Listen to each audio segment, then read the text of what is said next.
Mais c'est intéressant cette erreur parce qu'elle dit: «Ils ont fait 100, ils ont tenu compte de 100 dans leur tête, mais ils ont fait moins 100».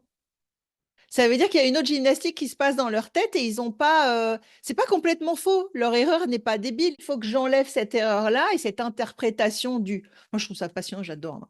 Donc ça veut dire qu'il faut encore apprendre à rejongler avec les chiffres et les nombres, mais on va les mettre dans tous les sens et comme ça, on sera capable de le faire et ça amène, oui, ça amène, aussi de la c'est l'abstraction pour le coup, hein. Les maths et ce genre de travail, ça fait aussi travailler justement l'abstraction, connecter les neurones, jouer avec des choses, c'est comme des casse-têtes quoi, si tu veux, mentaux quoi. Quels sont les 20 de compétences qui me permettront de maîtriser les autres?